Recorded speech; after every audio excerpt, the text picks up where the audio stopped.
Let's go on to talk about, as we always do, the piano. We had a little battle, didn't we? Well, the weather's been very hot and quite humid. Yes. Modern pianos don't like that very much, but this piano's, way more than a century old. So I turned up and several keys were sticking. The pedal is squeaking. And I was having a nervous breakdown. Well, we had Stephen under the piano anointing my feet with olive oil, basically. No, he wasn't. He was trying to pour olive oil into the action of the pedal to stop it squeaking. In vain. Yeah, in vain. Yeah, that's one thing we did have to tolerate.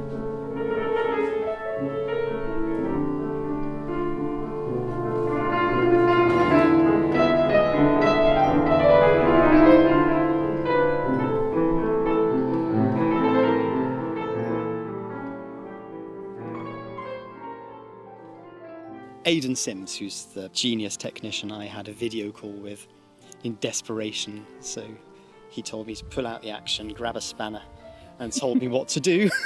I was happy it wasn't a mallet. So we found that some of the hammers were sticking to the back check, which meant that you had a ka-chong every time a key went down. So we just had to turn a few screws, raise the level of some of the hammers, and that seems to have basically fixed it. Yes, it was a learning experience. It's great fun. But it meant you could actually play some of the pieces which otherwise might be threatened, the Amy Beach particularly. It's the main melody, every single note wasn't working on the tune. So which could have given it an interesting spin, I suppose.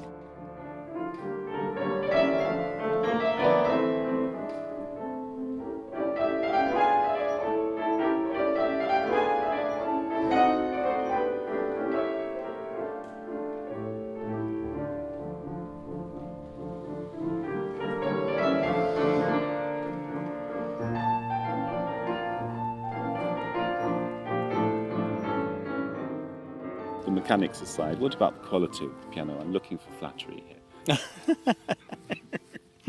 Well, I think it's got everything the Pleyel is said to have. I mean, the basic tone is exquisite.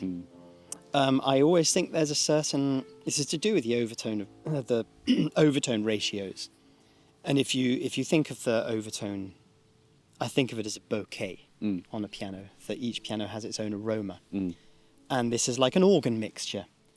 That you have the notes that belong to the fundamental of the harmonic series, and the ratio is different with each of the piano builders, and that was more pronounced when you go back in history. And there's a particular Pleyel sound, which is at the same time dark but also limpid. So the sound is quite rich. Yes.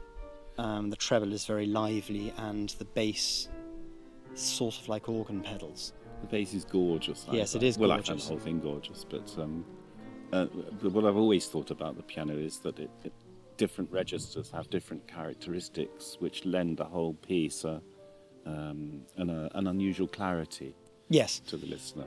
Yes, I think that warmth as well. That I think that's absolutely. I mean, this piano is cross-strung, but not particularly cross-strung. And I think Erard were the last piano to move over to cross-stringing. They said that it compromised the sweetness of the tone. But the idea of a homogenized piano sound wasn't yet there. No. At that point. So you do still have the piano builders celebrating the different registers in a way that piano builders today, with the exception of Busendorfer perhaps, don't. Yeah. Really. Yes. The idea is to have the whole piano being completely even. So you liked it? Oh yes, I did. Yeah, Good. very much so. Yeah, it's a beautiful instrument.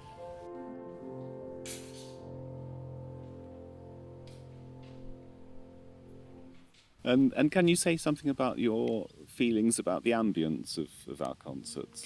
Oh, I think if I were God, all concerts would be like this. Oh, thank you. I think. Checks in the post. No, I mean I do think sort of it's a great balance of being a domestic setting but having a very high ceiling. Yes. So the sound is really beautiful in there. I don't think that anybody felt overpowered particularly. No. I hope, despite the fact that some of them were basically sitting on my lap. Yes. You know.